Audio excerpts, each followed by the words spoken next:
Salut à tous les amis, j'espère que vous allez bien. Aujourd'hui on va se retrouver du coup pour l'ISS avec le numéro 19 et 20. Donc on va pouvoir attaquer donc un nouveau module, enfin une nouvelle partie de l'ISS qui a pas de nom, que je ne connais pas non plus de nom. Donc où il y a tous les radars et la partie blanche qui est dessus. Je sais pas trop si vous pourrez la voir d'ici.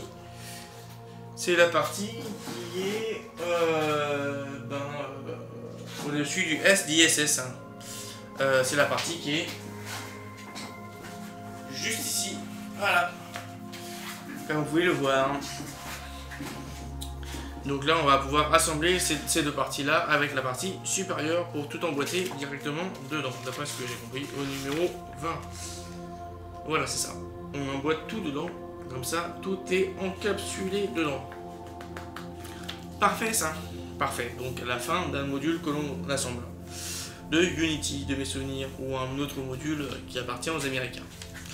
Voilà, voilà. Bon, allez, je vous laisse et donc continue. Donc, 10, 9, 8, 7, 6,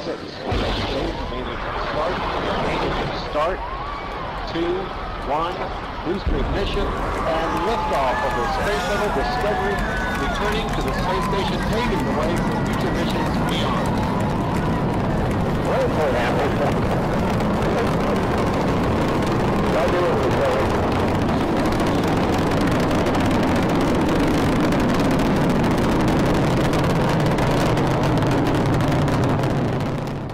alors, dans ce double numéro, donc là on va s'attaquer au numéro 19 et 20 sur l'ISS. Et on va s'attaquer du coup aux répercussions du 11 septembre dans l'espace. Qu'est-ce que ça en fait?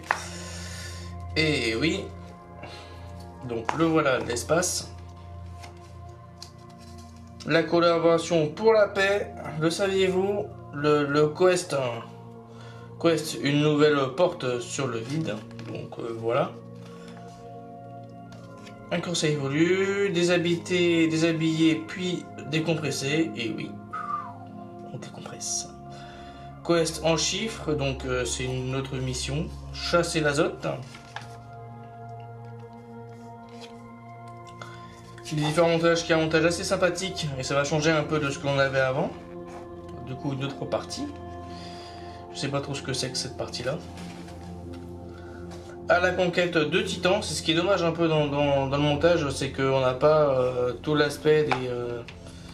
on n'a pas la connaissance de ce que c'est exactement ce que l'on monte comme type de pièce. Donc la conquête de Titan, donc Titan qui est une des lunes de Saturne, si mes souvenirs sont bons, ou de Jupiter. Et du coup, on va voir qu'est-ce qu'ils ont là-bas sur place. Donc c'est une lune un peu qui ressemble un peu à la Terre ou à celle de Mars aussi, mais aussi qui a un peu une partie gelée. Bref, voilà. Le cargo japonais du HTV ici.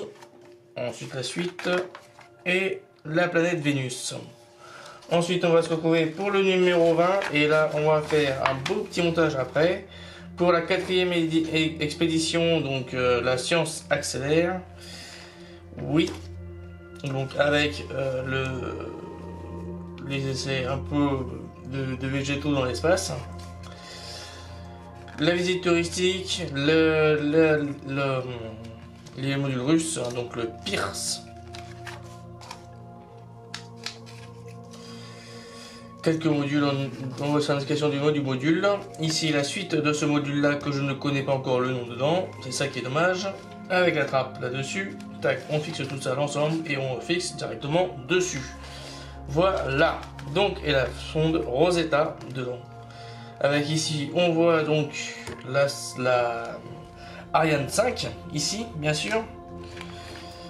Avec donc la sonde Rosetta, donc c'est celle qui s'est posée sur un astéroïde pour voir un peu son déplacement, etc. Ou une comète, je m'en souviens plutôt la comète, ouais, c'est ça.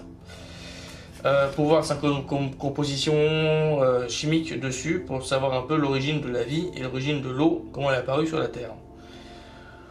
Comment se comportent donc les mouches dans l'espace? Alors là, ça c'est quelque chose d'intéressant, ça je pense, parce que c'est quelque chose qui est chaud. J'imagine même pas qu'ils ont envoyé des mouches dans l'espace. Alors ça, c'est impressionnant. Des chiens, oui, je sais très bien. Alors des mouches, je savais pas du tout. La planète Vénus, donc deuxième partie. Et oui, bon, on est parti du coup pour ce petit montage. Allez hop, c'est parti, let's go. Cette pièce là, ici, on la remboîte de l'autre côté, ici. Hop, on met ça dans ce sens là. Ici, il y a un sens. Il y a un sens parce qu'il y a une grosse partie ici qui va s'emboîter là. Et hop, et ensuite, on y met une vis AS5 derrière.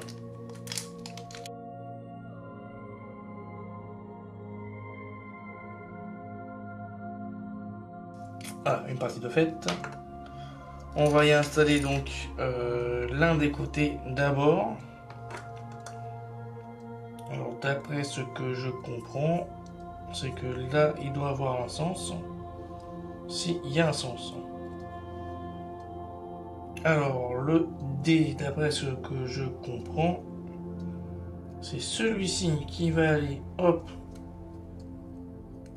dans ce sens là avec la petite forme qu'il y a juste ici au niveau de l'empreinte, et l'autre qui a un gros rectangle énorme, pas besoin de se louper, il se met facilement aussi.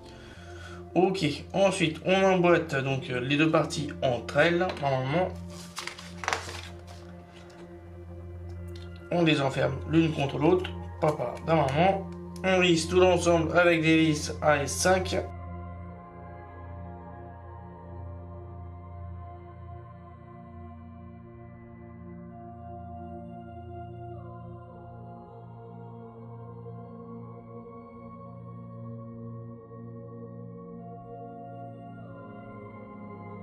Voilà, ça c'est fait.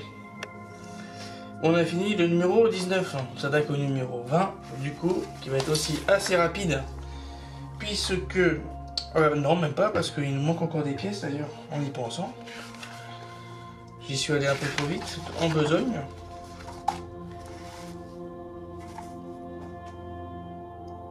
C'est que l'on va mettre directement nos pièces pour boucher les vis.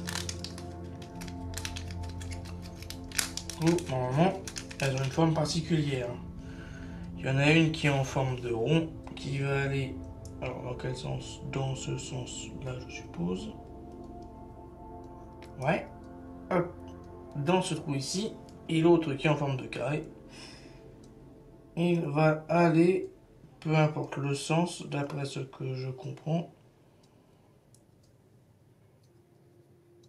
Ah, ok, si, il y a un sens. Il y a un sens, il faut juste que j'arrive à sortir la pièce maintenant. Voilà, j'ai réussi à mettre la petite pièce dedans comme il faut. Ça change un peu le visuel. Ensuite, dans le numéro 20, bah on va se retrouver à y mettre donc nos différentes pièces.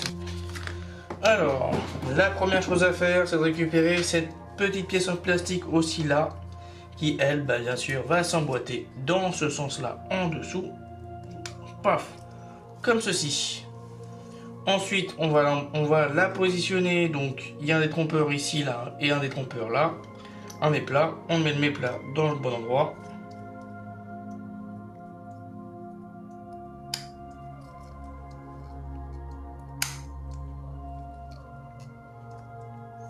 Et ensuite, on le fixe avec une vis AS5.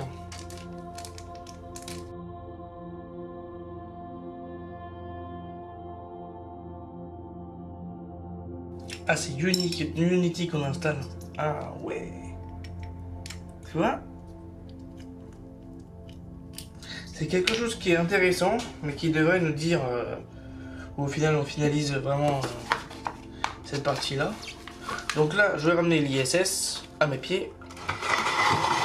Ici, vous pouvez bien voir. Donc on va emboîter Unity juste là. Et c'est très logique, oui, c'est vrai. En pensant en emplacement. Puis là, il va s'agir de tout ajuster comme il faut. Parce que là, il n'y a rien qui s'ajuste. Alors... Merde, putain.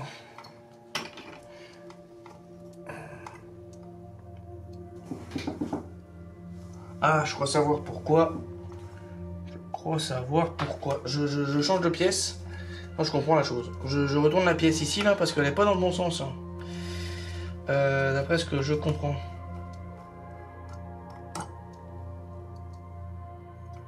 C'est-à-dire que celle... C'est quand même bizarre qu'elle doit se mettre dans ce sens-là.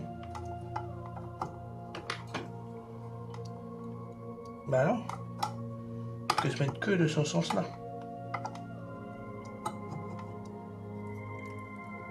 Ah, voilà, elle n'était pas à fond. Ok, je comprends mieux. Je resserre tout ça et je suis à vous, du coup, les amis. J'ai réussi à le mettre. Enfin. Alors, ensuite, mon tout devrait s'emboîter parfaitement, normal. Et on y enfonce donc la partie à l'arrière avec donc nos vis MS4.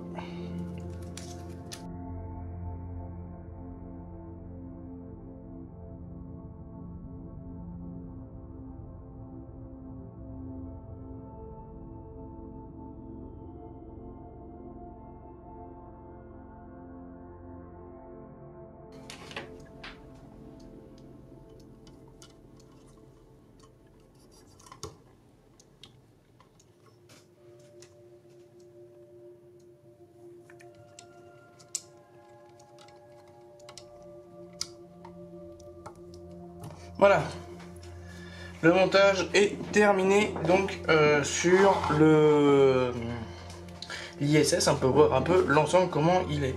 Et franchement, elle est superbe cette ISS. Oh, je l'adore. J'ai hâte d'attaquer la suite au niveau des autres modules là parce que là, j'adore. J'aime beaucoup. Bon allez, je vous laisse les amis et on se retrouve pour la conclusion. A plus. J'espère que ce double numéro vous aura plu de l'ISS, donc avec un nouveau module qui s'est agencé dessus, que tout est bien, que j'explique le mieux possible. Et puis voilà, donc je vous laisse les amis et à plus, tchuss, bisous, ciao.